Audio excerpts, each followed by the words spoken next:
Davis, John Coltrane, the best of entire genres, Langston Hughes, Zora Neale Hurston, The Streets. D'Angelo is gone, and the music world's in disbelief. One of the purest voices in soul, silence forever. But what followed shocked everyone, because now rappers are breaking their silence, revealing truths that might change everything we thought we knew about him. Stay tuned, this story runs deeper than music. World reacts. Within minutes of D'Angelo's passing being confirmed, timelines filled with heartbreak, disbelief, and memories that felt too heavy to scroll past. It wasn't just a trending topic, it was a digital mourning, one post at a time. Artists who rarely spoke online were suddenly sharing memories. Jay-Z reflected on how D'Angelo's music had shaped an entire generation's understanding of rhythm and soul. Nas said the culture had lost a heartbeat. Erykah Badu, emotional and raw, posted a photo from the early neo-soul days, calling him a light that never dimmed. Even younger rappers who grew up long after his debut felt the loss. Tyler, the creator, mentioned how D'Angelo's albums taught him the art of layering emotion into sound. Drake shared a moment of silence on his story, describing his voice as timeless. Fans noticed this wasn't performative grief, this was personal. I remember it's like one of the best times I've ever had. It was a moment where, not being a college kid, I went to Barber-Style in school, but this was my first chance to be in something that seemed like a university. Global reactions came in waves. British artists from the UK soul scene thanked him for giving them the courage to mix raw emotion with groove. African musicians called him the bridge between gospel roots and modern sound. Across Asia, fans held virtual listening sessions, replaying Untitled, How Does It Feel, like a prayer. News outlets didn't just report, they eulogized. Rolling Stone described him as the quiet revolution that changed soul forever. Billboard highlighted how few artists had ever achieved such depth while still influencing rap, R&B, and funk simultaneously. Even CNN ran a feature, saying his death left a silence in the soundtrack of modern black music. But beyond headlines, it was the fans that made this moment unforgettable. Old clips resurfaced, D'Angelo performing live, smiling between verses, lost in the groove. People who never met him still spoke like they'd lost a friend. Some said his music carried them through heartbreaks, others said it saved them entirely. You know what I mean? It's like, who of us didn't want to be D'Angelo? Like, his choices, the musicality, the songwriting, the feeling, the emotion in his music, and how it spoke to. For a few days, social media didn't feel divided. Everyone, artists, fans, critics, was united by loss. The world wasn't just reacting to a death, it was reacting to a legacy. A man who never chased fame, but somehow became immortal through the truth in his sound. In that shared silence, as tributes poured in from every corner of the globe, one thing became clear. D'Angelo didn't just make music, he made memories that the world wasn't ready to let go of. Legends speak. When news of D'Angelo's death broke, even the biggest names in hip-hop and R&B paused. These were artists who'd shared stages, studios, and history with him. And now, they were searching for words strong enough to honor him. Jay-Z, who had once shared studio sessions with D'Angelo, reflected that no one blended soul and street like he did. To him, D'Angelo wasn't just a musician. He was proof that vulnerability could carry power in hip-hop. Nas described him as the kind of artist who could make silence sound like music, saying his voice felt like church and pain mixed into one. The best, Duke Ellington, Miles Davis, John Coltrane, the best of entire genres, Langston Hughes, Zora Neale Hurston, The Streets. Lauryn Hill went quiet for hours before posting a single photo of them from the early days. There was no caption, the silence itself was her tribute. Erykah Badu, during an emotional live stream, talked about how their early collaborations had changed her forever.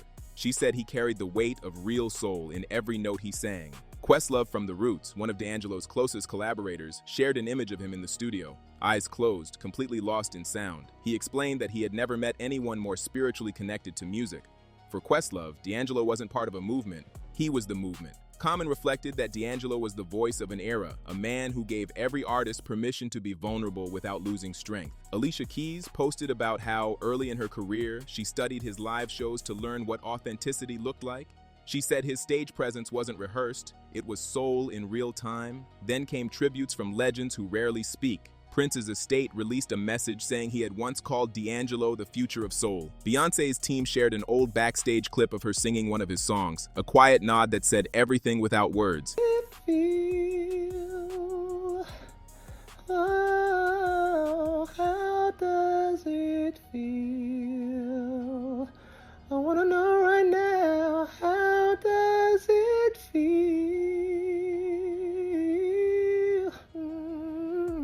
None of these were routine condolences. They were confessions from icons who had been shaped by his sound, his courage, and his refusal to compromise. Each message revealed how deeply D'Angelo had influenced not just their music, but their approach to truth itself.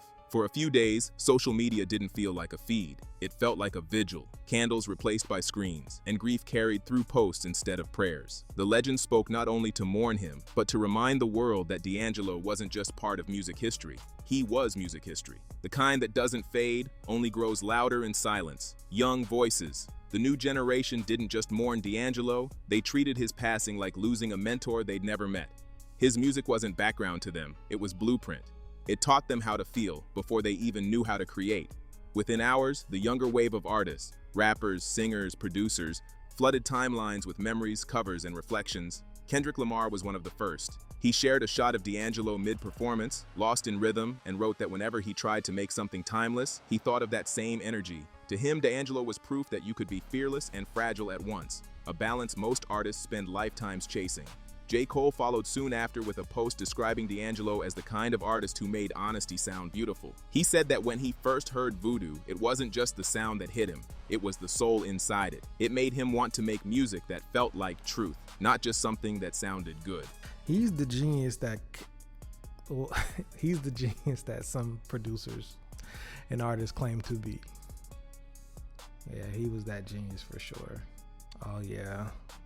Untitled House. That's a banger. SCA went live the same night, her voice trembling as she spoke about how D'Angelo made imperfection sound divine. She admitted that hearing his music as a kid made her realize that emotions didn't have to be polished. They just had to be real. Anderson .Paak, often seen as carrying the same funky, soulful torch, uploaded a clip from his early studio days. He said he'd spent weeks trying to mimic D'Angelo's tone, only to realize no one ever could. Because it wasn't technique, it was spirit. Brent Faiyaz, one of the leading voices of alternative R&B, shared that D'Angelo was the reason he never cared about trends. He said that Voodoo made him believe slow, emotional music could still move people in a world addicted to speed. For Brent, that album wasn't just music, it was rebellion. Even outside R&B, the impact was clear. Travis Scott mentioned that D'Angelo's visuals and stage presence had inspired his own live performances, that same moody, spiritual energy that turns a concert into an experience. Frank Ocean, who rarely speaks online, updated his site with nothing but a black and white photo of D'Angelo under a single word, forever. It said everything. Younger musicians, some barely in their 20s, joined the wave too. Many said their parents introduced them to Brown Sugar or Untitled long before they understood what love or loss even meant. One young artist tweeted that D'Angelo was her first teacher in feeling, and the post went viral. Not because it was poetic, but because everyone understood exactly what she meant. And D and I have been in communication since then. We've been really good friends since then. When we first met, Questlove. Producers started sharing stories too. Some admitted they had learned groove and layering by studying D'Angelo's rhythms. Others said his imperfections, the tiny cracks in his voice, the slightly offbeat notes, were what made him timeless. In an era obsessed with perfection, he made humanity sound divine. As tributes kept coming, the message from the new generation became crystal clear. D'Angelo wasn't just a legend they looked up to. He was the foundation their art was built on. He taught them that real music isn't about chart positions or algorithms. It's about honesty that outlives you. In their grief, they didn't just mourn him, they promised to keep his sound alive. Global impact. When news of D'Angelo's passing spread, the reaction was instant. From London to Lagos, from Paris to Tokyo, the world felt the loss of a voice that had quietly shaped generations. He wasn't just an American icon, his sound had become part of global culture, and people everywhere were ready to pay their respects. In the UK, the soul and neo-jazz community reacted first. Artists like Cleo Sol, Jorja Smith, and Michael Kiwanuka posted tributes within hours, calling D'Angelo the blueprint for authenticity. Kiwanuka mentioned that without him, he wouldn't have known how to make music that breathes. Jorja shared an old clip of her singing Untitled as a teenager, saying his songs made her fall in love with the idea of feeling music instead of performing it. Across British radio, entire shows switched to D'Angelo playlists. One BBC host said the city's air felt heavy that night, like everyone was remembering something at once. Have your way,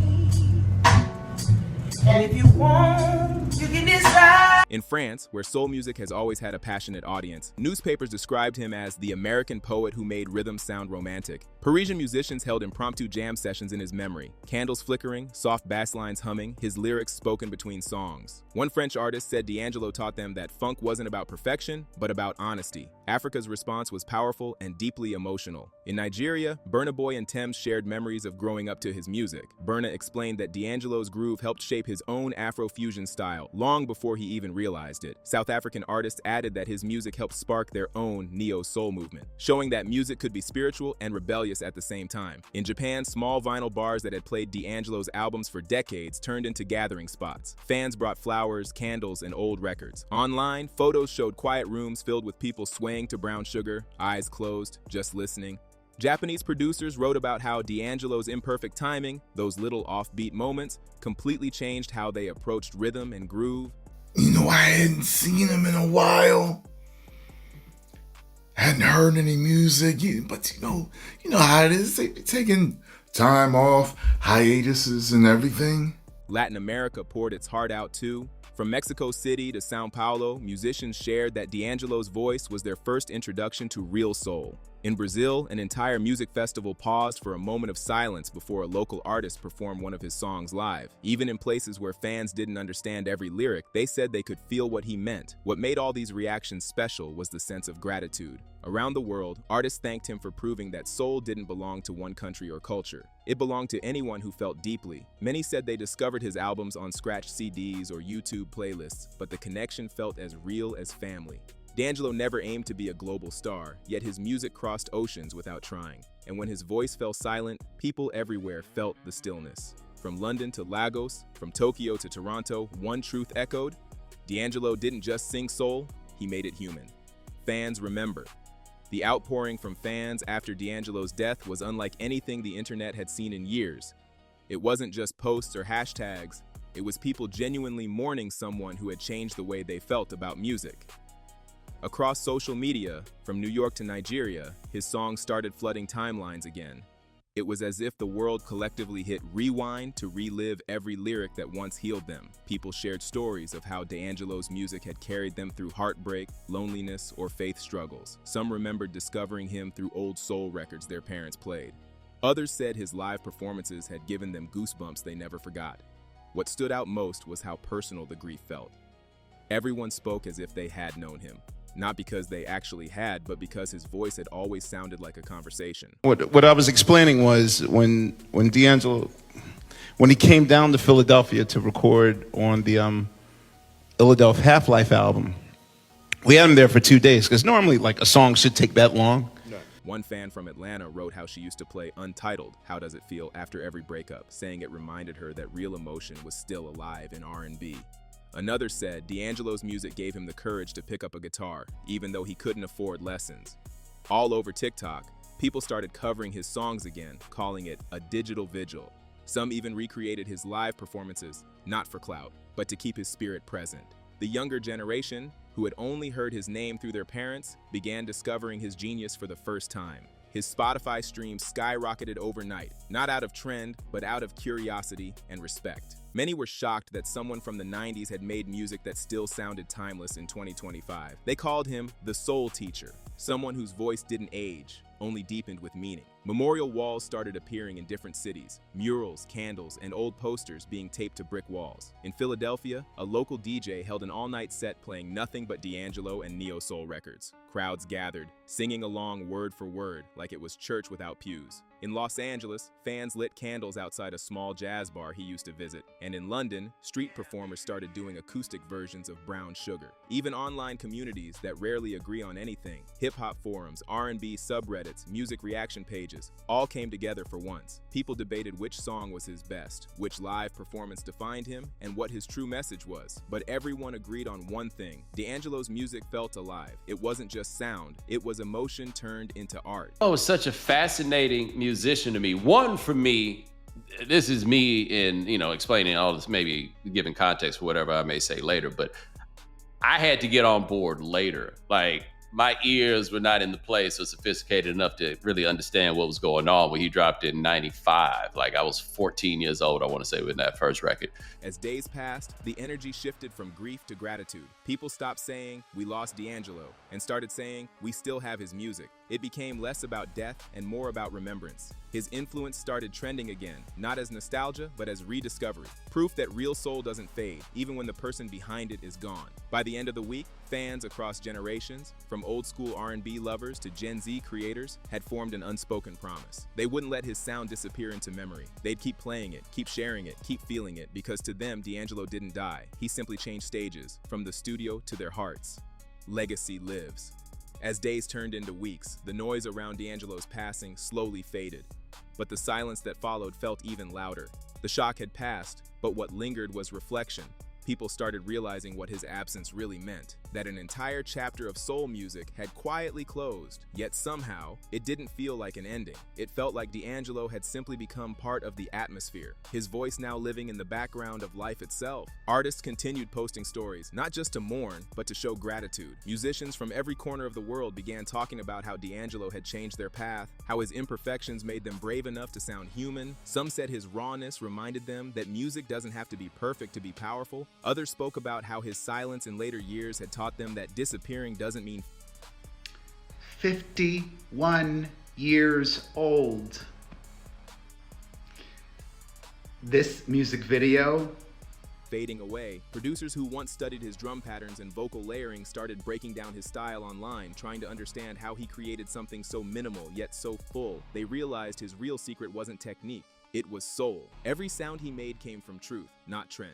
Even upcoming rappers and R&B singers began saying they'd grown up on his records, calling him the artist who made emotions sound cool again. Tributes continued to pop up everywhere. In New York, a massive mural of D'Angelo appeared overnight, his face painted in warm tones, surrounded by lyrics that had become mantras for a generation. In Chicago, gospel choirs began blending his songs into their Sunday sets. And in Europe, DJs dedicated entire nights to his catalog, blending neo-soul, funk, and hip-hop the way only he could. Even outside of music, people started reflecting on what he stood for. Writers, painters, and filmmakers called him the definition of quiet rebellion, someone who didn't chase fame but still changed the world. His story became a reminder that greatness doesn't always shine under the spotlight. Sometimes it hums quietly in the dark, waiting to be felt by the right hearts. Fans kept finding small ways to keep him alive. Some tattooed lyrics on their arms, others framed his vinyls on their walls. On streaming platforms, playlists titled "For D'Angelo" began trending. People didn't just listen, they revisited memories that his music had scored. It wasn't about sadness anymore, it was about gratitude for ever having lived in the same era as him. In the end, his passing didn't silence the music, it amplified it. People who had never heard of him before were now diving deep into his catalog, realizing why generations before them called him timeless. His voice kept echoing, through covers, through samples, through people who didn't even realize they were inspired by him. D'Angelo's story closed quietly without spectacle or drama, but his legacy stayed loud.